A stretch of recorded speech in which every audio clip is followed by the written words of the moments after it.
হরে কৃষ্ণ ভক্তবৃন্দ, সামনেই ফলহারিণী অমাবস্যা। জ্যোতিষ এবং তন্ত্রমতে এই ফলহারিণী অমাবস্যার অনেক গুণ রয়েছে।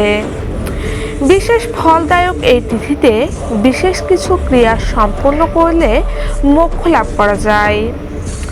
জ্যৈষ্ঠ মাসের অমাবস্যায় হয় ফলহারিণী কালী পুজো।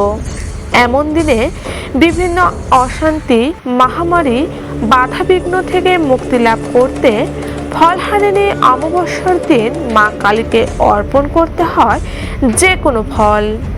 শাস্ত্র জ্ঞানীদের মতে মাকে তুষ্ট করতে ফল দিয়ে তার পুজো করতে হবে এই ফলহারিণী অমাবস্যায়।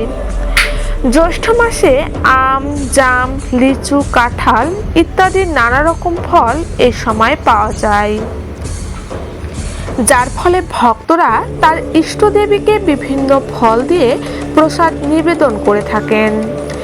এবছর জ্যৈষ্ঠ মাসের অমাবস্যা তিথি শুরু হবে 5 জুন বুধবার সন্ধ্যা 7:15 এবং অমাবস্যা তিথি থাকবে পরদিন 6 জুন বৃহস্পতিবার বিকেল 5:53 পর্যন্ত।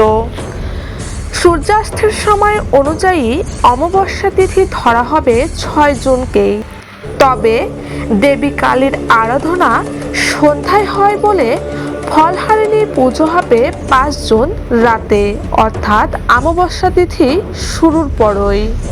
কেবল গাছের ফল নয়, এই দিন মায়ের চরণে ভক্তরা তার কর্মফল অর্পণ করে থাকেন মোক্ষফল প্রাপ্তির জন্য। তাই এই দিনেই মায়ের চরণে পাপ পুণ্যের ফল অর্থাৎ কর্মফল অর্পণ করতে হয় মোক্ষফল লাভের আশায়। শাস্ত্রে বলা হয়েছে, একদিকে ফলহারিণী যা সাধকের কর্মফল হরণ করেন, অপরদিকে কর্মফল হরণ করে সাধককে তার অভীষ্ট ফল মোক্ষফল প্রদান করেন। হিন্দু সনাতন ধর্মাবলম্বীদের জীবনের ফলহারিণী কালী পুজোর তাৎপর্য লুকিয়ে রয়েছে ঠাকুর শ্রী রামকৃষ্ণের জীবনে।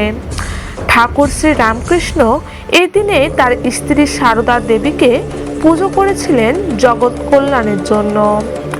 1280 বঙ্গাব্দে জ্যৈষ্ঠ মাসের অমাবস্যা তিথিতে তিনি দক্ষিণেশ্বরে অর্ধশক্তি সদ্যগুণ রূপে পুজো করেছিলেন। তিনি ফলহারিণী কালী পুজোর দিন শ্রীমা সারদাকে ষোড়শী রূপে পুজো করেছিলেন বলে আজও রামকৃষ্ণ মঠ ও আশ্রমে এই পুজো ষোড়শী পুজো নামে পরিচিত। শ্রী রামকৃষ্ণ তার মোক্ষ প্রাপ্তির জন্য এই নিয়মে পুজো করলেও এই দিনটিতে হিন্দু ধর্মাবলম্বী ভক্তরা নানাবিধ ফল দিয়ে কালী পুজো করে থাকেন। কার্তিক মাসে দক্ষিণা কালীর পুজোয় সকলের সার্বিক কল্যাণ হয়, আর ফলহারিণী কালী পুজো করলে আমাদের প্রত্যেকের বিদ্যা, কর্ম ও অর্থভাগ্যের উন্নতি ঘটে। প্রেম প্রণয়ে বাধা দূর হয়, দাম্পত্য সাংসারিক জীবনেও সুখ শান্তির লাভ হয় ও সাধকের জীবনে মোক্ষফল প্রাপ্তি হয়। সেক্ষেত্রে সকল ভক্তবৃন্দ, আপনারা এই ফলহারিণী অমাবস্যার দিন আর্থিক উন্নতির জন্য এই দিনে বাড়ির উত্তর পূর্ব কোণে একটি মাটির প্রদীপ জ্বালিয়ে রাখবেন। তবে তেল নয়, ঘি দিয়ে প্রদীপটি জ্বালাতে হবে। প্রদীপে 3টি লবঙ্গ, 3টি এলাচ ও একটি মুদ্রা দেবেন। এই প্রদীপটি কখনো নিজে থেকে নেভাবেন না। জ্যোতিষ মতে ফলহারিণী অমাবস্যায় এই কাজ করলে মা কালীর বিশেষ আশীর্বাদ লাভ করা যায়।